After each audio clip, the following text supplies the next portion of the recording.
안녕하십니까. 조화로운 김포라이프, 평화와 문화가 있는 김포에서 시공간을 넘는 사람 소리라는 주제로 시가에 차린 김포를 시작하도록 하겠습니다. 인사드리겠습니다. 오늘 사회를 맡은 최조입니다. 먼저 시가에 차린 김포를 주최하신 경기도 문화원연합회 염상덕 회장님과 김포문화원 이하준 원장님께서 본 사업을 왜 하는지 그리고 그 귀의 기도가 무엇인지 들어보는 시간을 갖도록 하겠습니다. 안녕하십니까. 경기도 문화원연합회장 염상덕입니다. 문화원이 지역의 인문학적 가치 중심에 서자는 선언과 함께 추진한 인문학 네트워크 사업 시가 예찬이 올해로 10년을 맞이하였습니다. 10년 전 시는 세상을 이해하는 가장 아름다운 방식이라는 주제로 시작한 시가 예찬이 이제 다른 차원으로 인문학적 소통을 실험하게 되었습니다. 올해는 기존 커뮤니티와 소통이라는 개념의 근본적인 전환을 모색해 보고자 합니다. 코로나는 사람과 사람의 만남으로 탄생하는 커뮤니티, 즉 관계의 문제를 근본적으로 전환하라고 요구하는 것 같습니다. 인문학적 관점에서도 인간이 구성한 사회를 자연의 우위 개념으로 만들어낸 휴머니즘 이후의 사회에 대한 고민이 필요한 시점입니다. 경기도 문화원연합회는 이러한 시대적 상황을 기회 요인으로 삼아 시가 예찬을 통해 지역 문화를 세계로 발신하는 새로운 방법을 찾고자 했습니다. 정봉 조원 선생으로 대표되는 김포의 지역적 상징을 새롭게 재해석하여 발신하고자 합니다. 시 공간을 넘는 사람 소리라는 주제가 탄생하게 된 배경이 그것입니다. 과거가 미래가 되고 김포라는 현장이 곧 세계가 되며 그 중심에 결국 사람이 있다는 선언을 하고자 하는 것입니다. 시가 예찬 시 공간을 넘는 사람 소리가 지역문화원이 발신하는 코로나 이후에 세계에 대한 인문학적 대안이 되기를 바랍니다. 감사합니다. 예, 김포문화원장 이하준입니다. 평화롭던 우리에게 느닷없이 코로나19라는 공포가 다가와 간담을 서늘하게 했습니다. 우리 곁을 짙게 드리운 어두운 그림자는 아직도 거칠 줄을 모릅니다. 코로나19에 두들겨 맞은 우리 생활이 복구될 것이란 희망은 아득하기만 합니다. 소비 둔화는 경기 침체를 불러오고 각종 문화생활용이마저 사치가 되어버렸습니다. 어두운 현실에서 우리 지방문화원의 사업과 활동에도 큰 지장을 초래했습니다. 경기도 문화원연합회는 이 상황을 타개할 다양한 방안을 제시해 주셨습니다. 이번 시가 예찬 또한 비대면 공연으로 새롭게 태어날 기회가 됐습니다. 멋진 무대와 조명 아래 펼쳐진 기존의 형식과는 달리 온라인 송출이라는 방법을 선택했습니다. 새로운 방식과 방법을 추구하지 않고 과거를 되풀이한다면 이미 퇴보의 길을 걷고 있는 것이라고 하겠습니다. 살아남는 것은 가장 강하거나 독특한 존재가 아니라 변화에 가장 잘 적응하는 존재일 것입니다.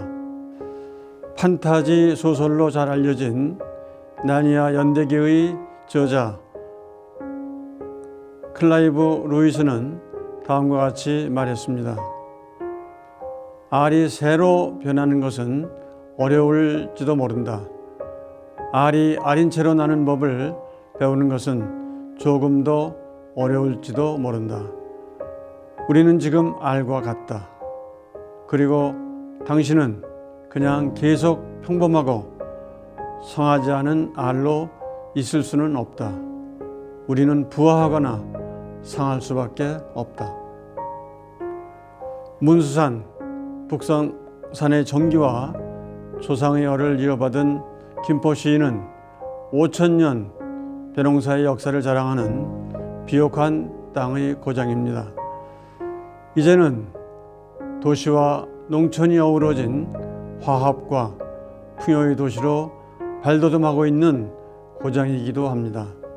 김포는 전형적인 농촌 지역에서 도시 지역이 공존하는 도농 복합 도시로 변화했습니다.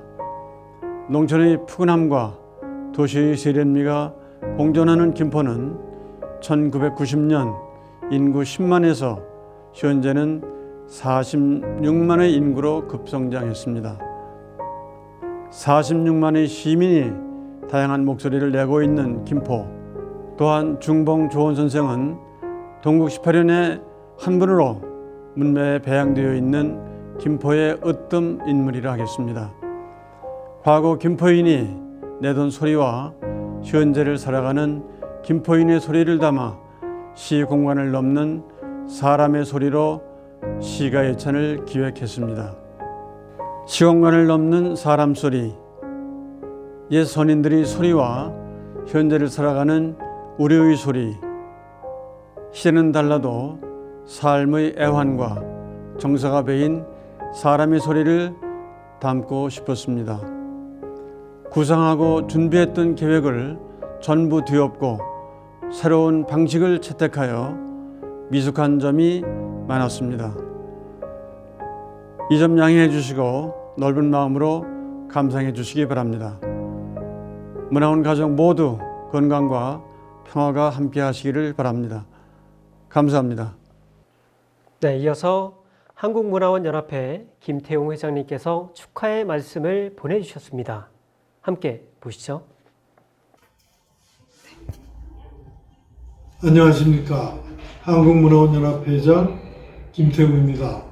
코로나 시대 사회의 여러 변화 중 하나의 단면은 우리에게 큰 우울감을 안겨주었다는 것입니다. 이 우울감은 사람들의 의욕을 상실하게 만들었습니다. 우리는 우울감을 극복해야 하지 않을까요?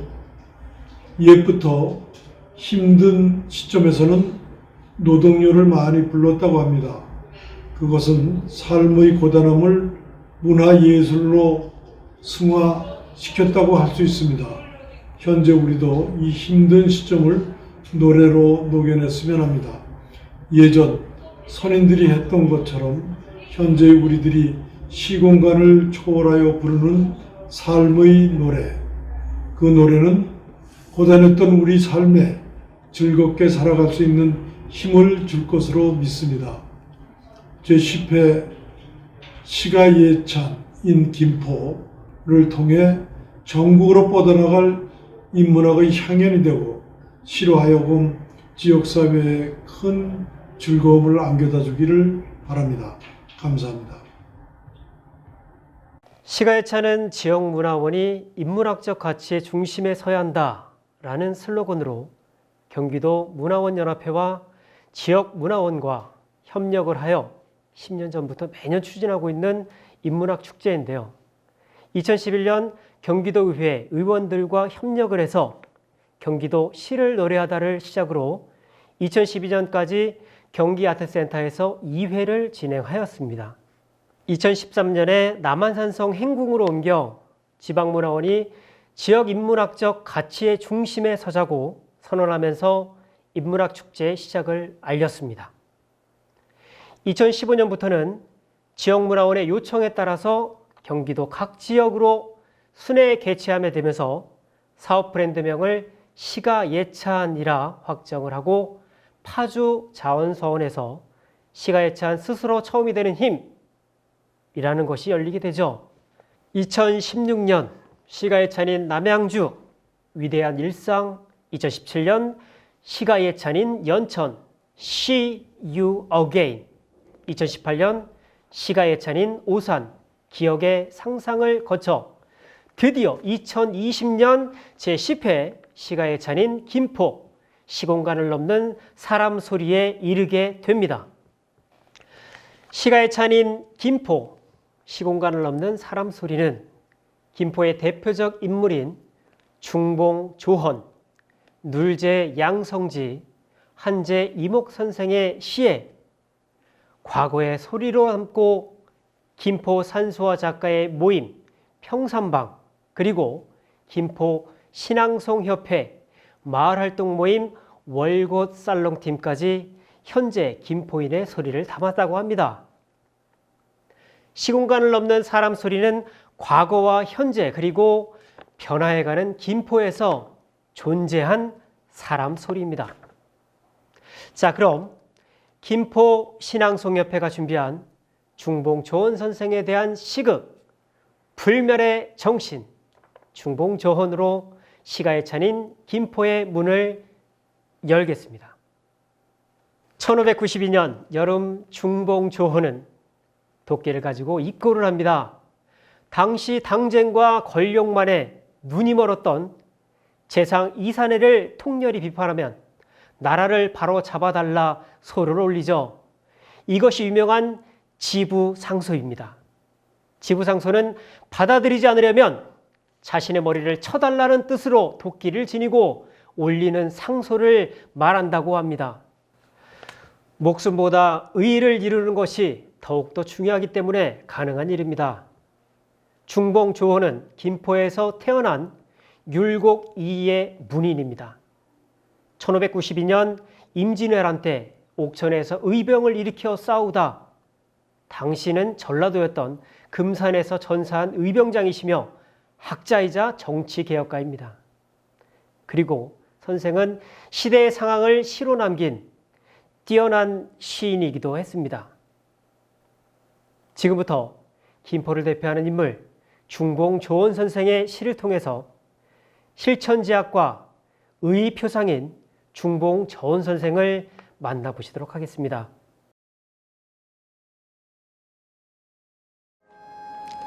(1544년) 경기도 김포에서 태어난 중봉 조헌 선생은 탁월한 정치개혁가이자 동국 18연에 모실 정도로 뛰어난 학자였고 의의 표상인 의병장으로서 위기에 처한 조선에 숨을 불어넣은 위대한 선인입니다.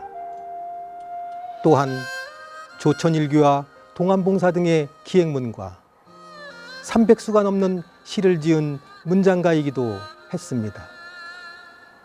진본 청구영언에 실린 선생의 주옥 같은 시는 정경묘사만으로 봄의 정치와 선생의 외로운 심정을 드러냅니다. 지당에 비 뿌리고 양류에 내 끼인제 사공은 어디 가고 빈 패만 매였는고 짝일은 갈매기는 오락가락 하더라. 위기에는 누가 나라를 지킬 것인가? 조헌 선생은 구국의 일념으로 수많은 상소를 올렸습니다. 특히 도끼를 메고 대궐에 나가 시국이 어려움에 처했으니 이를 바로잡아야 한다는 지부상소, 즉 임금이 자신의 상소를 받아들이지 않으면 차라리 가져간 도끼로 자신을 죽이라는 목숨을 건 상소를 올립니다. 당시 선조가 이 상소를 받아들였다면 어쩌면 우리의 역사는 달라졌을지 모릅니다. 선생의 깊은 탄식이 들립니다. 아, 슬프도다. 다 쓰러져가는 주인집도 이제 새 기둥을 받고 앞으로 몇 년간은 무너지진 않을 텐데. 만약 나라가 장차 기울면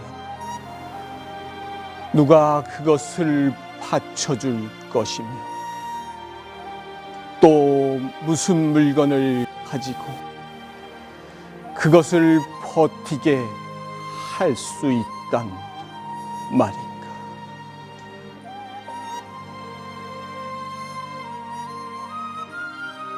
정열입의 난을 예견하고 대책을 설파했던 중봉. 조정은 물론 전국 각지에 뜻있는 이들이 중봉을 유배에서 풀어줄 것을 임금에게 청원합니다. 당초에 중봉을 귀양까지 보내게 된 것은 사실 내 뜻이 아니었다 라며 선조는 중봉을 귀양에서 풀어줍니다. 유배 생활에서 풀려난 중봉은 고향으로 돌아오는 길에 북령에 이르러 감격의 시 한 수를 짓습니다.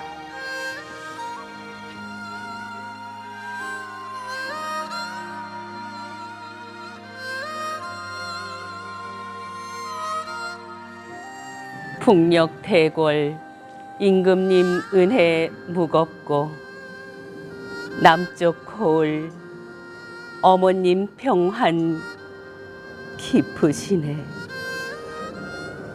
마천령곡에 돌아가는 날이 있으니 감격의 눈물 스스로 웃기새 카드. 어떠한 난관에도 굴하지 않고 일평생 나라를 걱정하던 조혼 선생은 사신으로 간 명나라의 조선 사신들 숙소인 옥하관에서 조선 중기의 문인 허봉의 시를 차원하여 이런 시도 남겼습니다. 5월에 김포를 떠나 늦가을에 황제의 나라 관문을 달린다. 싸늘한 바람에 온갖 풀이 시드는데 돌아가는 길은 천겹산이 가로막혔다. 꿈에도 자주 혼이 놀라고 시름 깊으니 귀민머리 희끗희끗. 흰 구름에 생각은 끝이 없는데 어느 날 어버이 얼굴 위로해 드릴까.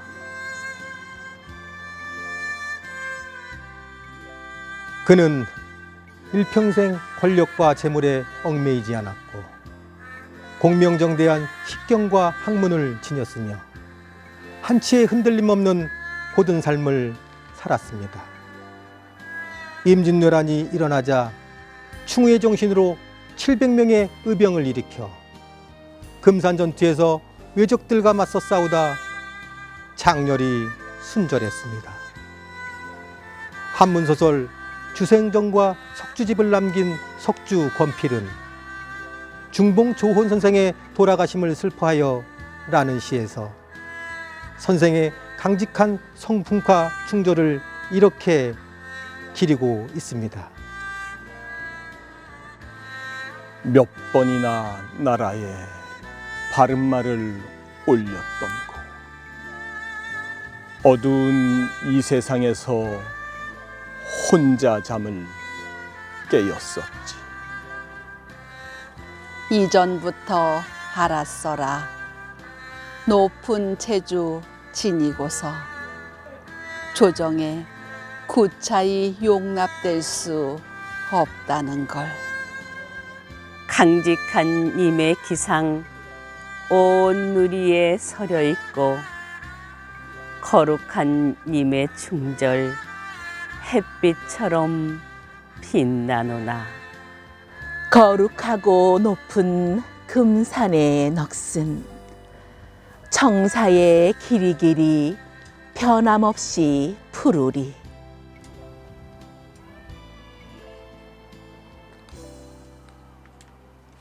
중봉 조혼 선생은 나라의 운명이 위태로울 때 분연히 일어나 의병을 일으키고 자신의 몸과 마음을 초계와 같이 하여 조국과 민족에 바친 구국의 사표였습니다. 오직 백성을 위하여, 오직 의로움만을 생각하라는 선생의 의와 기는 우리의 마음 깊숙한 곳에 오늘도 여전히 살아 있습니다. 다음은 화실 평산방의 수장, 효곡 신흥균 화백의 산수화 퍼포먼스와 그리고 한민복 시인의 김포를 지나며를 감상하시도록 하겠습니다. 김포는 1990년 인구 10만이 채 안 되는 시기부터 도시화가 시작이 됐는데요. 지금은 46만의 인구를 자랑하는 중형도시로 발돋움을 했다고 합니다. 농촌과 도시가 공존하고 있어 매력을 더욱더 느낄 수 있는 그런 곳인데요. 한민복 시인은 김포의 그런 모습을 담아서 김포를 지나며 라는 시를 지었다고 합니다. 농촌과 자연의 정취와 아파트 숲으로 상징되는 도시의 조화를 시와 그림으로 표현을 한다고 하는데요. 여러분 함께 보시죠.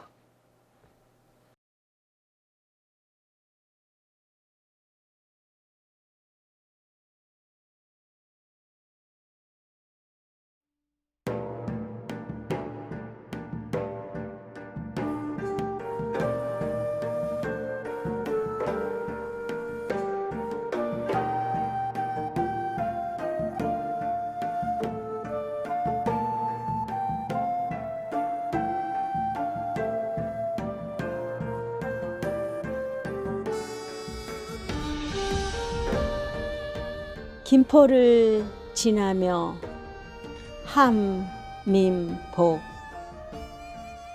바람이 내달리던 드넓은 평야를 한강물이 품어 키우던 곡식들을 계절의 접속사로 날아오던 철새들의 날개와 감탄사로 피어나던 들꽃들의 향기를 기억하며 통일의 마음 선봉에 서서 분단의 아픔을 직시하고 있는 김포요. 너는 이제 세월을 떠안아 사람들의 삶을 머리에 이고 아파트 숲을 가꾸고 있구나.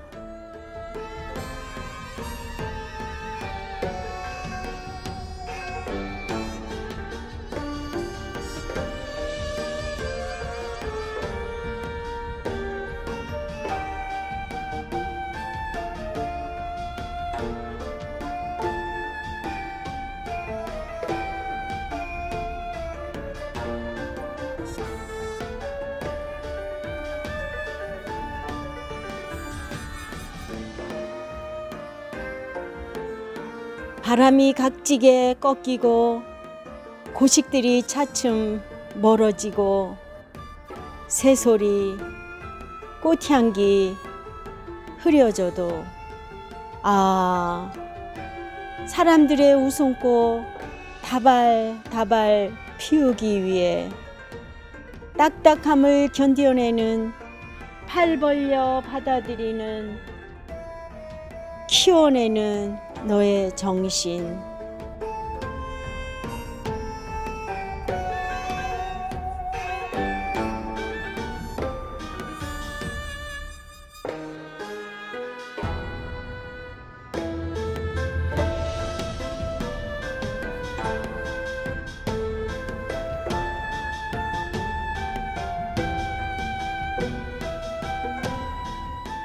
너의 너른 마음의 평야,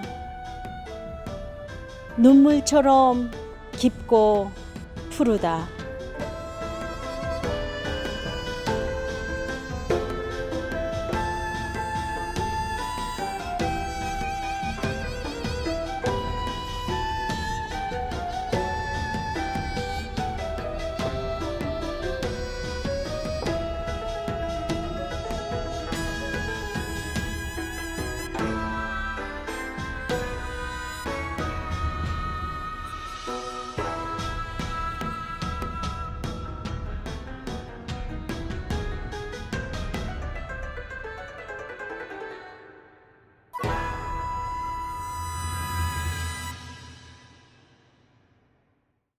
다음은 이목 선생 차를 말하다를 소개해 드리도록 하겠습니다.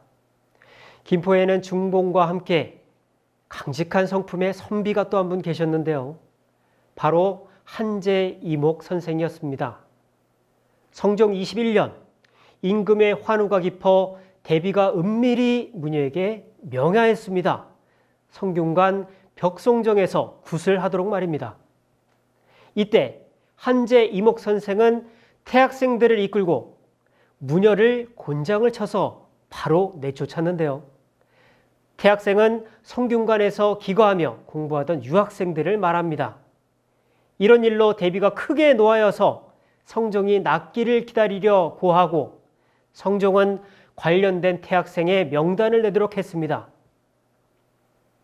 많은 태학생들이 모두 두려워 숨어 있었으나 선생 홀로 피하지 않고 의연한 태도를 취했는데요.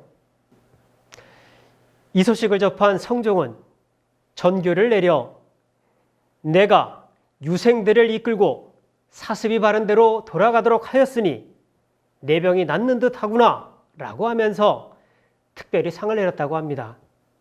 이후부터 이목 선생은 곧다는 명성을 크게 떨치게 됩니다. 하지만 담대하며 강직한 성격으로 인해 28살이라는 꽃다운 나이에 화를 입어 돌아가셨는데요. 이목 선생은 대표적인 차인으로서 현존하는 한국 최고의 전문 다서인 다부의 저자입니다. 선생은 도학, 유학의 바탕에 차정신을 결부시켜 다부를 저설하셨는데요. 그렇기 때문에 차의 아버지라 불리기도 합니다. 전통 차문화를 꽃피운 다산 정약용 선생과 초의선사보다 250여 년 전에 태어나 차문화의 선구자라 할 수 있습니다. 한제 선생의 다부 중 차 7효능, 차 50, 차 6덕이라는 시를 김포 다도박물관의 시연과 함께 감상해 주시기 바라겠습니다.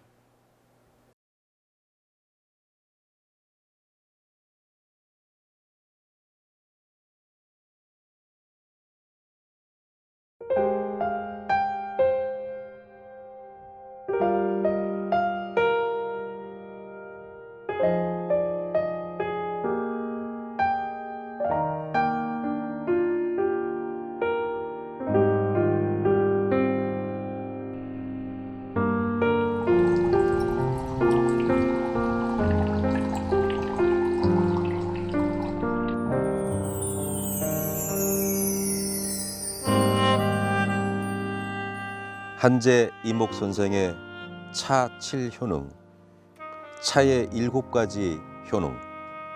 장설, 마른 창자가 깨끗이 씻겨진다.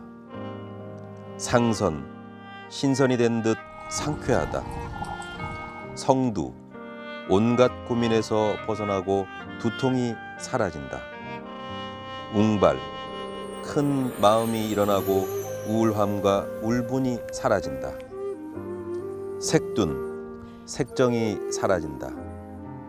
방촌 1월, 마음이 밝아지고 편안해진다. 창합 공의, 마음이 맑아지며 신선이 되어 하늘나라에 들어선 듯 하다.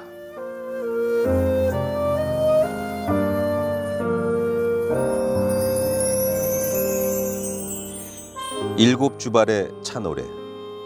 첫째 주발의 차를 다 마시니 마른 창자가 깨끗이 씻겨지고, 둘째 주발의 차를 마시니 상쾌한 정신이 신선이 되려 하며,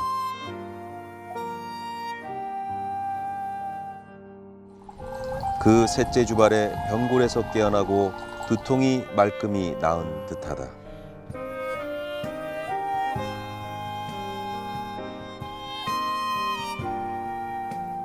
이내 마음 공자가 부귀를 뜬구름같이 보았던 것처럼 뜻을 높이 세우고 맹자가 호연하게 길을 길렀던 것과 같도다.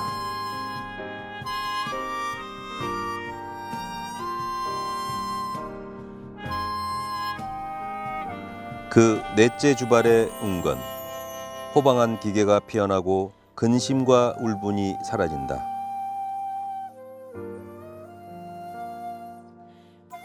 내 기운 태산에 올라 천하를 작게 여겼던 곳과 같으니 아마도 이러한 경지는 하늘과 땅으로도 형용할 수 없으리라.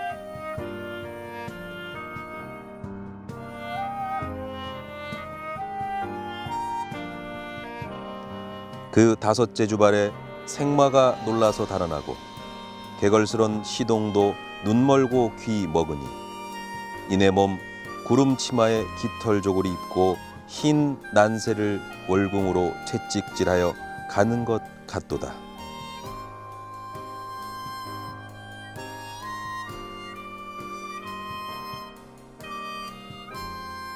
그 여섯째 주발에 해와 달이 방촌에 들어오고 만물이 대자리만 하게 보이니 내 영혼은 소부와 허유를 전구 삼고 배기와 숙제를 종복 삼아 현어에서 상제에게 읍하는 것과 같구나.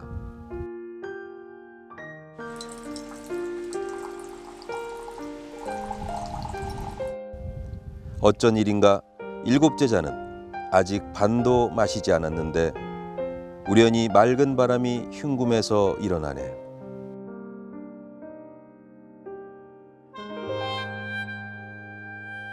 하늘문을 바라보니 무척 가까운데 울창한 복례산을 사이에 두었구나.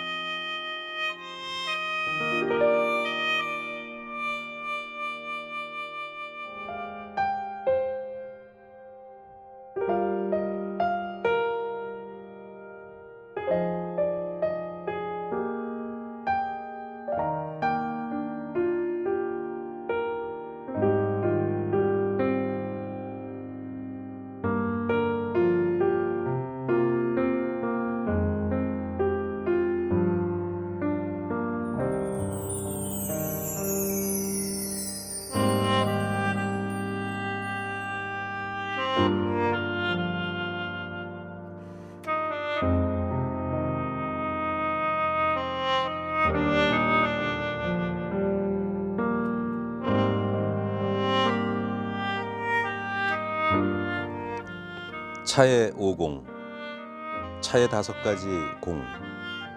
해갈, 목마름을 풀어준다. 서울, 가슴속의 울분을 풀어준다. 예정, 주인의 예로서 정을 나눈다. 고정, 몸속의 병을 다스린다. 철정, 술에서 깨어나게 한다. 차의 5가지 공. 이러한 맛은 매우 뛰어나고 묘하니 그 공을 노람에 빠뜨릴 수 없노라. 서늘함이 일어나는 옥당에서 밤이 이슥하도록 서탑에 앉아 만권서적을 독파하려고 경각도 쉬지 않아. 동생같이 입술이 문드러지고 한자의 말처럼 이가 빠질 정도일 때 내가 아니면 뉘라서 그 목마름을 풀어 주었으리라. 그 공이 첫째이다. 다음은 한궁에서 불을 잃고 양옥에서 상서 자명함에 그 모습은 깡마르고 그 안색은 초췌한데 창자가 하루에도 9번이나 뒤틀려 답답한 가슴이 불타오를 때 내가 아니면 뉘라서 그 울분을 풀어 주었으랴. 그 공이 둘째이다.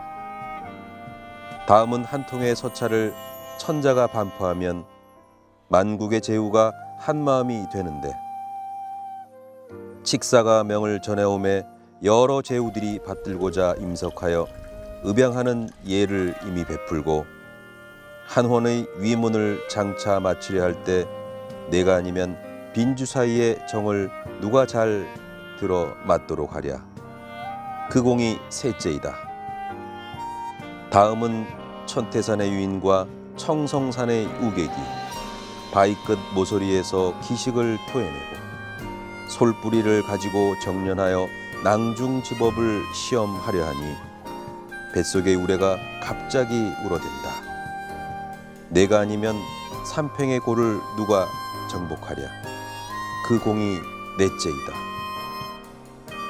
다음은 금고원에서 잔치가 파했고 토원에서는 수레를 되돌렸는데 숙취가 아직 깨지 않아서 간패가 찢어질 듯 아플 적에 내가 아니면 오야의 숙취를 누가 가시게 하랴. 그 공이 다섯째이다. 차에 6덕, 차에 6가지 덕, 사인 수수, 사람을 장수하게 한다. 사인 병기, 사람의 병을 낫게 한다. 사인 기청, 사람의 길을 맑게 한다. 사인 심일, 사람의 마음을 편안하게 한다. 사인선, 사람을 신선되게 한다. 사인례, 사람을 예의롭게 한다.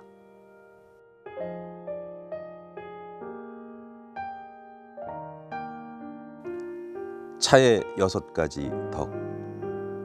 나는 그런 뒤에 알았네. 차에 또 6가지 덕이 있음을 사람을 장수하게 하니 제나 대순의 덕이 있는 것이요 사람의 병을 낫게 하니 유부나 편작의 덕이 있는 것이요 사람의 길을 맑게 하니 백이나 양진의 덕이 있는 것이요 사람의 마음을 편하게 하니 이로나 사호의 덕이 있는 것이요 사람에게 신선이 되게 하니 황제나 노자의 덕이 있는 것이요 사람을 예의롭게 하니 희공과 중리의 덕이 있는 것이다. 이것은 옥천자가 일찍이 찬한 바요 육자가 일찍이 즐긴 바이며 매성유는 이로써 인생을 깨달았고 조업은 이로써 망규의 경지에 들었다네. 한 시골 마을에 본빛이 찾아들듯 백낙천의 심기를 고요하게 했고 10년을 두고 가을달이 밝듯이 소동파가 말한 잠귀신을 물리쳤다네. 오해를 쓸어 없애고 활진으로 힘차게 나아가니 이것은 조물자가 대개 은총 내림이 나와 옛사람이 함께 즐기는 것이라네. 어찌 의적의 광약이 장부를 찢고 창자를 문드러지게 하여 천하 사람들이 덕을 잃고 생명을 재촉하도록 하는 것과 같은 날에 말할 수 있겠는가.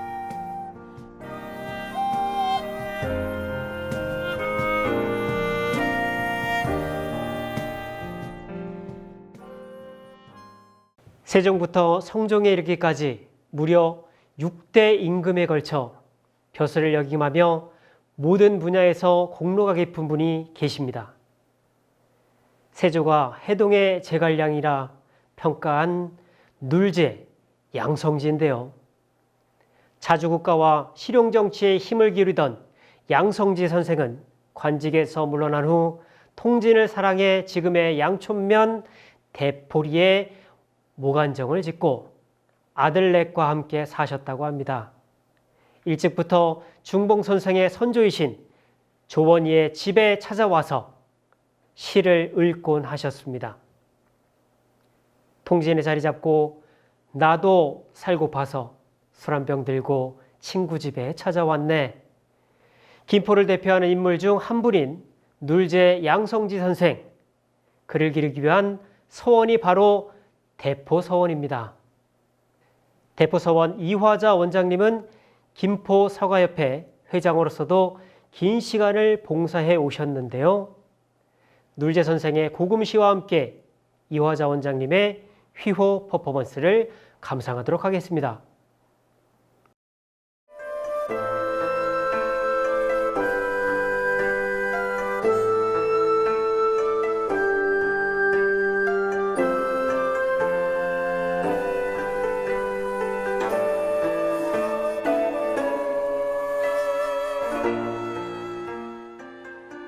창조하여 남기기도 진실로 쉬운 일이 아니오며 유지하고 지키기는 더욱 어렵소이다.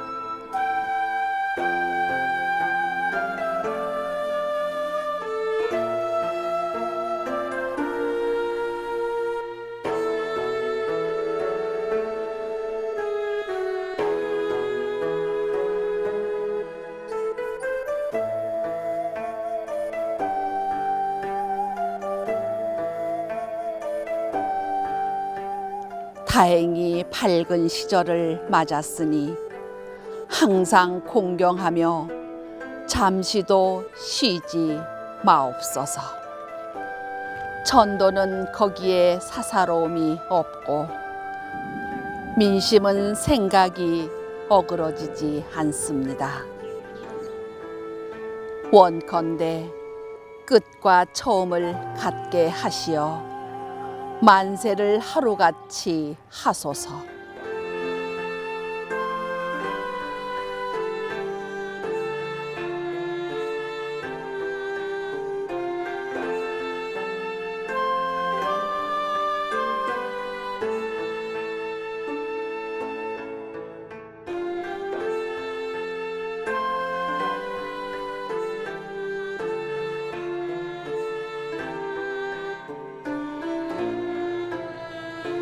경륜은 한 고조와 같으시고 제도는 주나라 성왕을 닮으시었네. 위아래 천지가 태평하고 태평스러우니 백성과 나라가 평안하네.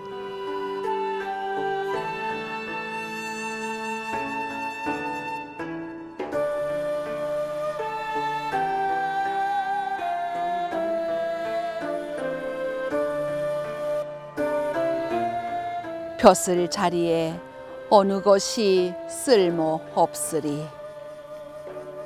군사와 말은 정한 것이 제일일세.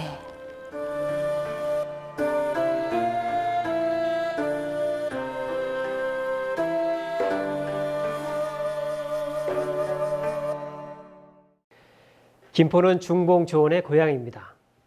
그를 선양하기 위해 중봉조원 선생 선양에서는 매년 전국 규모의 중봉문학상을 공모해 시상하고 있는데요. 역대 중봉문학상을 수상한 오롯한 잠, 그리고 8월의 당신을 감상하시도록 하겠습니다.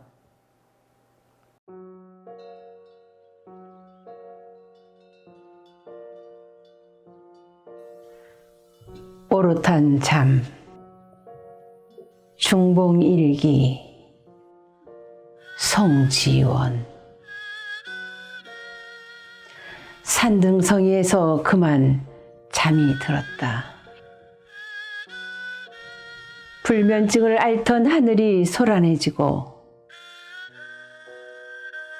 나뭇잎들은 거칠게 숨을 몰아쉬었다. 무성한 신음소리를 몰고 촉새가 사라진 곳에서 아침 해가 뜰 때 나는 꽃으로 기억되길 기도하지 않았다. 상처로 얼룩진 몸이 무명으로 잠들길 원했을 뿐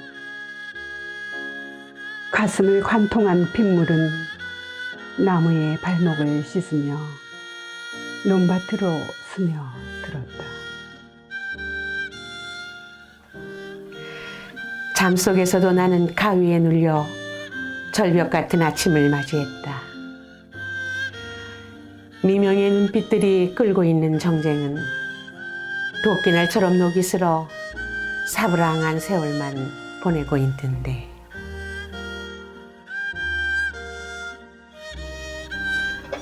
오롯한 잠은 언제 이루어지나. 의를 꿈꾸며 수행하다 잠든 땅은 까마귀 떼가 몰고 오는 풍문들이 부산한 시간을 낳고 기른다.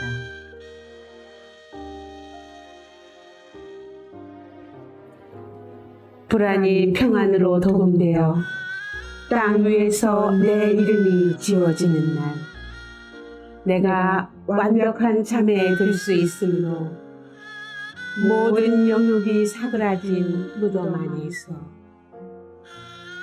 세상 이쪽의 문에 걸어둔 피로 오늘도 내 이름의 부재를 확인하는 중.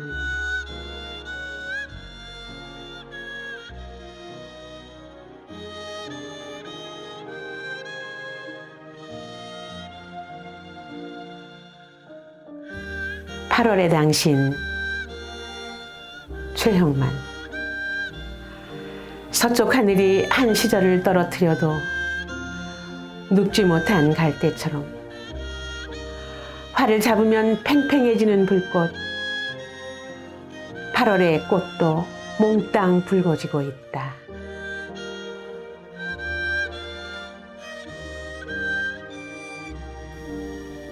발목부터 올라온 뿌리의 함성은 어디로 흘러갔을까?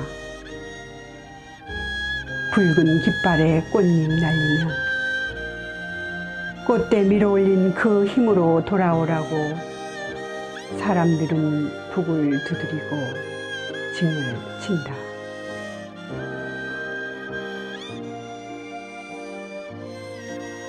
밭을 일구던 어미의 가슴이 납작해질 때 갓난이도 칼날 같은 허기를 견뎠을까?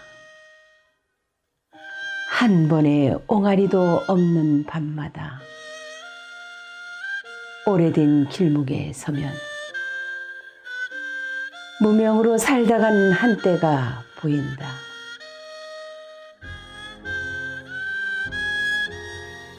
비린 땅을 지키려 눈뜨면 초록으로 일어섰던 임진의 여름. 칼의 무게를 견딘 계절이 지던 날 투구와 휘장은 어느 고개를 넘어갔을까.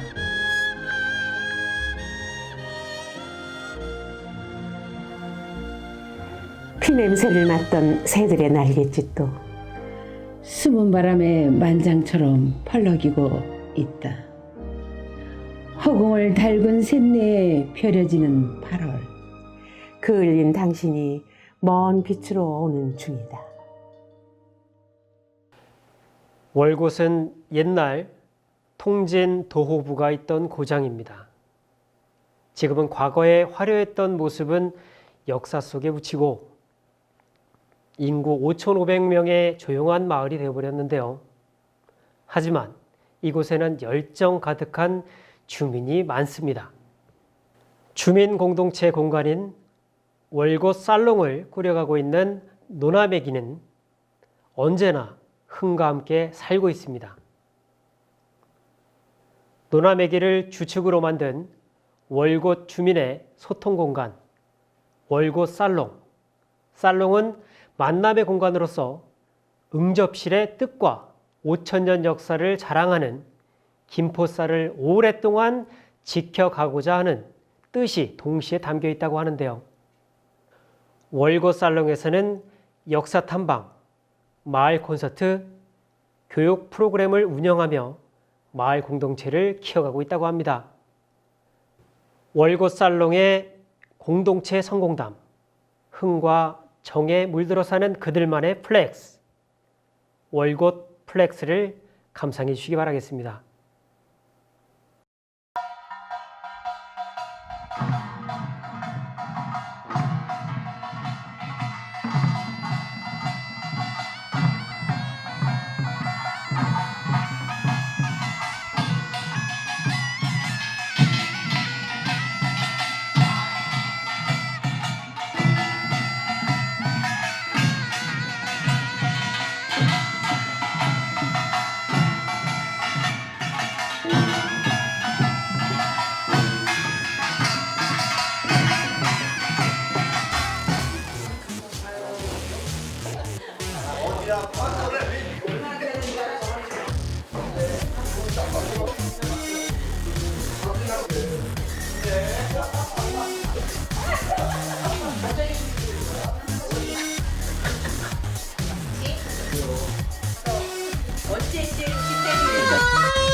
앞에 노나매기는 한 30여 년 전에 저희 지역 주민들이 이렇게 순수하게 모여서 풍물을 치고 있는 그런 동아리고요.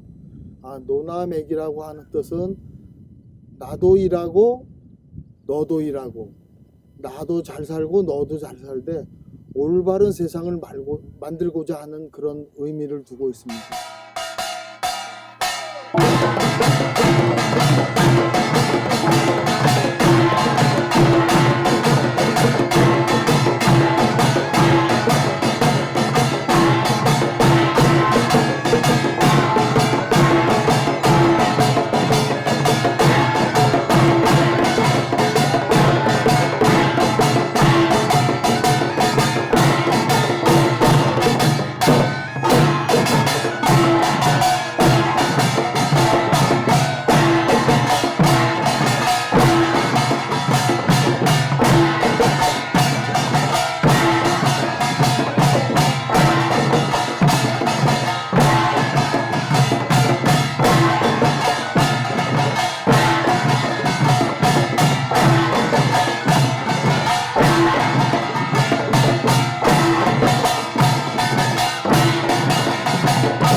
지역에서 부족하지만 함께 더불어 사는 그런 공동체의 그 삶을 지향하고 있고요.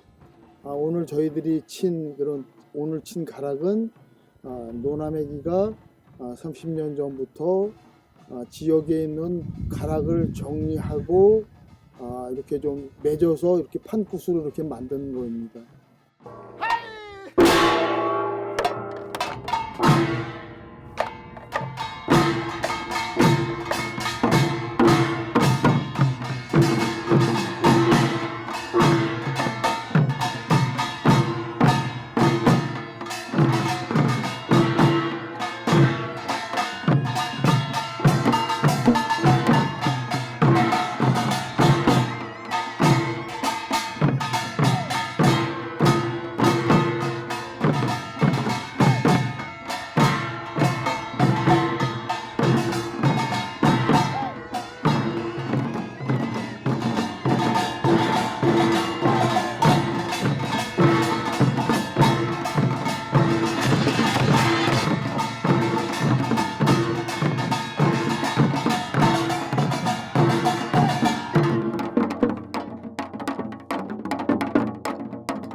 시가의 찬인 김포, 시공간을 넘는 사람 소리를 모두 보셨는데요. 인간의 뇌는 시와 산문을 읽을 때 각각 다르게 반응을 한다고 합니다. 감정이 부여된 시를 읽으면 음악을 듣는 것과 유사한 반응을 보인다는 것이죠. 시대를 가리지 않고 시와 음악은 우리 정서를 매만져 줍니다. 그 옛날 시를 노래하던 선조들과 현재를 노래하는 우리의 삶이 교감할 수 있는 시간이었길 바랍니다. 시가 애찬 인 김포, 시공간을 넘는 사람 소리, 여기서 마치겠습니다. 시청해 주셔서 감사합니다.